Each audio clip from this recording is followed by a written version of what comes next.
Cavan, congratulations. When did you know you were going in? When did you know this was the night? And how did you sort of process it all in your mind, including the 70 cameras from Apple that are clearly here? Yeah, so obviously I figured that tonight would be the night or Saturday. However, I didn't know I was going in until our equipment guy, Brandon Kaminsky, came down and said, "You'll be going in 5 minutes." And then Damian Lowe dapped me up, and I think that was like a signal to the fans that it was happening. And then he started like going like this behind his back, and I think that's when everyone knew. So yeah. So Cavan, Brandon comes down, tells you you're coming in, and then you watch Quinn hit that goal. Where's your mind at that point? Can you just take me through that? Where's your mind absolute chaos for sure. Awesome goal by him, great finish. I was there to celebrate right with him, and then Brandon came down and said, "Let's go, like you're going in," and I think that combo of his goal and then me coming in for the sub was complete like anarchy. Honestly, like one of the loudest things I've ever heard. So yeah, the stadium was electric and it was pretty cool. Is there a moment when you get in there that everything starts to get normal and it's just a soccer game and you're just doing what you do? Is there a moment? Yeah, for sure. That first step on the field is all the nerves, all the pressure, all the noise. It sort of just disappears. Even the fans, like it gets blocked out. Now, with coming in after Quinn's goal celebration, you guys have been dreaming of this for years. Is it anything like you dreamed of? And what was your welcome to MLS moment? Was it when the DC defender shoved you down?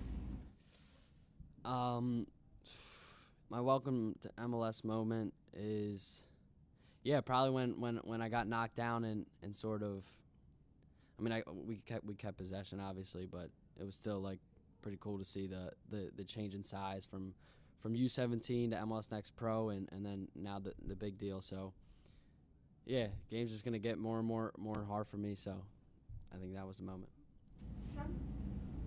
Was any of that goal celebration with Quinn planned, choreographed, or whatever? Because you could barely script it better than he scores a banger like that, runs straight to dude, and then you come in the game. Yeah, before I came in, he said, I feel like you're getting one tonight. I never told him I thought he was gonna score. So pretty crazy, pretty unplanned actually. He said when you scored, do a knee slide.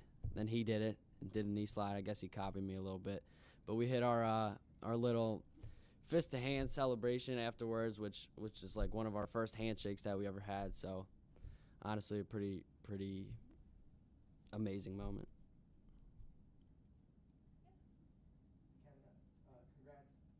With all this attention, it would be hard for most of us in this room to be normal and be grounded. What's your approach to it? Look, this is just a start. Really happy to have done this, but it's honestly the first box checked off. So long journey ahead. I know it's all about where you finish, not where you start. So I'm just gonna keep working and keep developing here. So my main focus is on Philadelphia and our season ahead. Does being younger than Freddie, does having that honor, does that mean anything to you? Was that something that you wanted in all of this, or if you didn't get it, would that have been okay? Where does that kind of rank? Yeah, obviously it's pretty cool to have. I'd be lying if I say I didn't want to reach for it, but yeah, like I said, it's about where you finish. So if I didn't make it today, or if I didn't make it Saturday, and I was the second youngest or the third youngest, as long as I make my debut and I start my career here, doesn't matter to me. Freddie also tweeted out his congrats to you shortly after. How does that feel? Yeah, I already reposted on my Instagram. It was pretty cool to have some words from someone like him, and he really paved the way for young guys like me. And yeah, I only have respect for him because he held the record for however many years, and yeah, obviously pretty awesome to hear from him. I know it was only like 8 minutes, but what surprised you the most about kind of stepping on to this level in that time?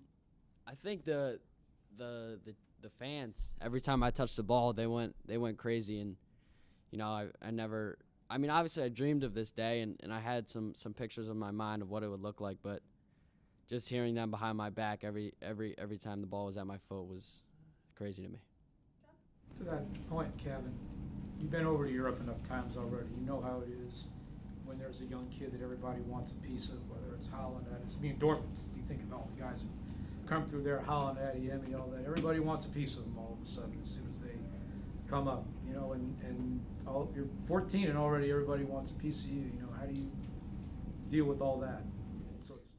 I mean, I've played against my brothers my whole entire life. They're always going to want a piece of you in the backyard or in the basement. So I'm used to getting hit, and I'm not afraid of contact. And for all the people who want to say that he's too small, I mean, I think I'm just going to show them that I'm ready physically. And thanks to my brothers for preparing me for these moments. Attention point. Jim mentioned CI when you're signing autographs. That's what I mean by when young prospects come up and all of a sudden everybody wants the autographs, everybody wants the pictures, everybody wants the interviews, all that stuff. How do you handle that part?